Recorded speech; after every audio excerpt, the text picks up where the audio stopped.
Okay, let's talk about what makes a story, well, unforgettable. You know those stories, right? The ones that just grab you and refuse to let go. So today we're going to deconstruct that. We're going to look at the architecture of a really powerful story, pulling examples from some wild places. Think deepest oceans and some of the toughest jobs on the planet.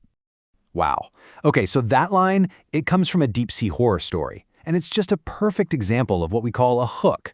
I mean, it creates this instant mystery, right? You have to know what happens when the sound stops. That one sentence, it's all it takes. And that, right there, brings us to the absolute first, most crucial element of any great story. All right, so let's talk about those first few crucial seconds. Literally, just the first few seconds. That's pretty much all the time you get.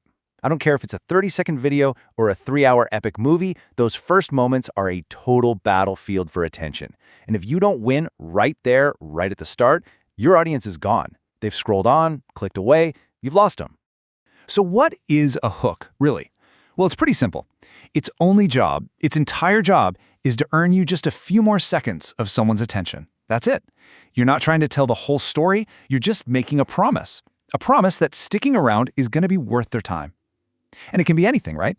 A wild question, a really shocking statement, or just a weird image that makes you go, huh.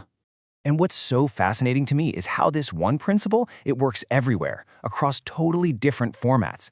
I mean, look at this. On one side, you've got these super common TikTok formulas, literally designed to make you stop scrolling. And on the other, the opening line of a creepy horror story. They seem worlds apart, but they do the exact same thing. They just completely disrupt your expectations and demand that you pay attention. Okay, so a great hook gets them in the door. Awesome. But now you've got to convince them to stay, right? And that's where having a solid structure comes in. Because trust me, without a system, a story it falls apart. Fast. You see this all the time. So many creators who struggle, they don't have a system. They just riff, make it up as they go. And look, that can feel really creative in the moment, but it almost always leads to a story that's just chaotic and totally unfocused. And when there's no clear structure, everyone gets lost. Not just the audience, but the storyteller too. A system isn't some cage that traps you. Think of it more like a compass that points you where you need to go. And here's a system that's just beautifully simple and incredibly powerful. It comes from YouTube strategist George Blackman. It's 3 steps. Step 1, the setup. Basically, watch it anyone care. Step 2, tension. What are the challenges? What's getting in the way?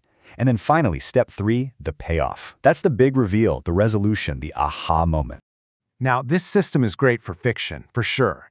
But you know where it's even more powerful? When you apply it to a real-life story. So let's do that. We're going to use this exact framework to break down this raw, totally unflinching story of someone who took a job in the brutal world of oil rigs just to escape crippling poverty. And this just perfectly shows you how powerful that framework is. The setup? Super relatable. Drowning in 50 grand of debt. The tension? It's visceral, you can almost feel it. The brutal labor, the insane weather, the abuse, the chemicals. Just hellish. And the payoff? It's so clear. He gets his financial freedom, but man, it comes at a huge personal cost. That structure, that arc, is exactly what makes his story so incredibly compelling. Okay, let's talk more about that tension. Think of it like the engine of the story. It's what makes us physically lean in, hold our breath, and actually care about what happens. And you build that tension by creating real, tangible stakes. It all comes down to 2 questions. What is there to gain? And maybe even more important, what is there to lose? And stakes don't have to be, dragons and saving the world. Not at all. Sometimes the most powerful stakes are built from just cold, hard facts. You can show how a whole series of what look like small failures can just cascade, one after another, into a massive, undeniable disaster. Just look at the Deepwater Horizon disaster. When they investigated what happened, it was so clear. It wasn't one single mistake.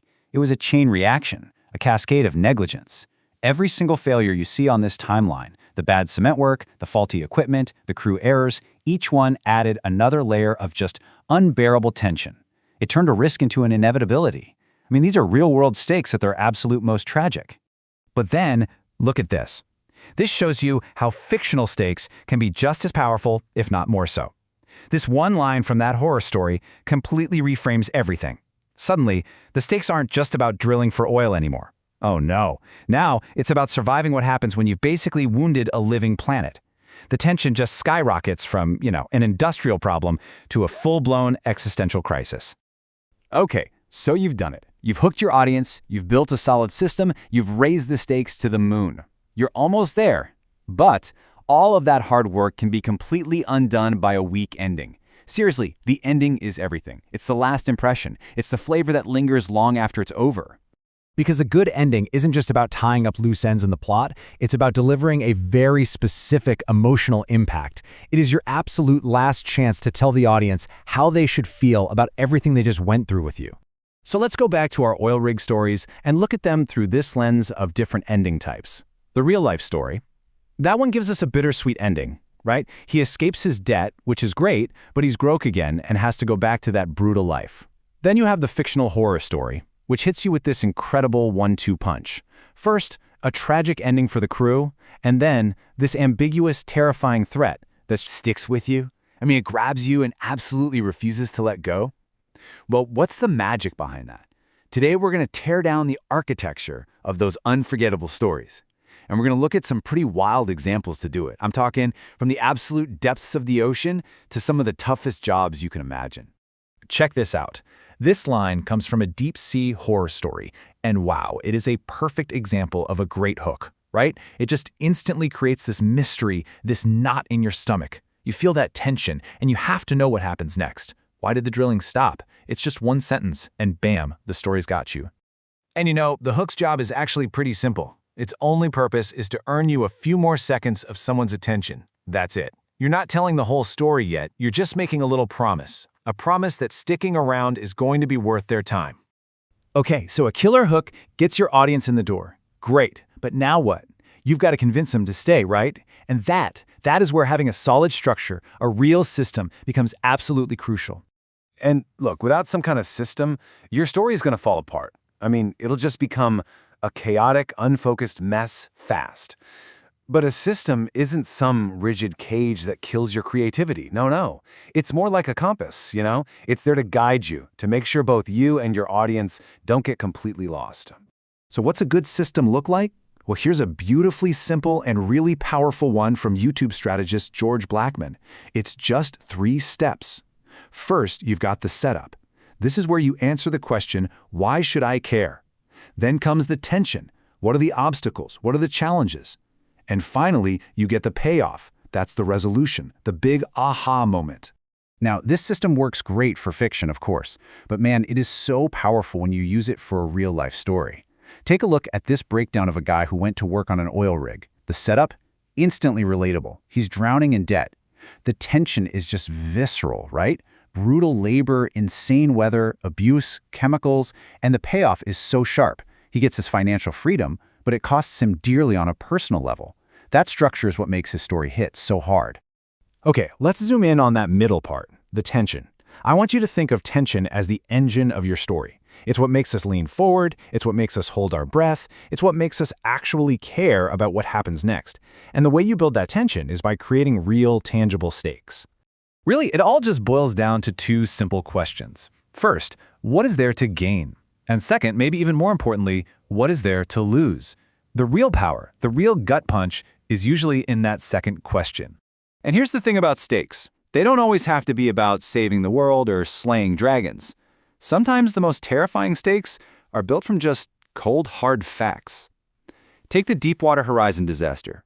This wasn't one big, dramatic mistake. No, it was a chain reaction, a cascade of negligence. Every single one of these points, the bad cement job, the equipment that failed, the crew missing the warnings, each one just ratcheted up the tension until a disaster wasn't just a risk anymore. It was basically inevitable. And this really shows you a key difference, right? Real-world stakes, they're often built from facts, this chain of small, cascading failures. Fictional stakes, on the other hand, they're often built from a what-if.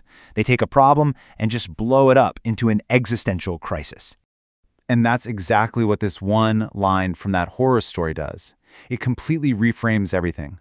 All of a sudden, this isn't just about an industrial accident. The tension just skyrockets because the stakes are now about surviving an encounter with a wounded and very much living planet. So you did it. You hooked them, you built a solid system, you raised the stakes to the roof. But all of that incredible work can be completely wiped out by a weak ending. Seriously, the ending is everything. It's that last impression, the thing that really lingers. A really good ending does way more than just tie up all the loose ends. Its real job, its most important job, is to deliver a specific emotional impact. It's your last chance to tell the audience exactly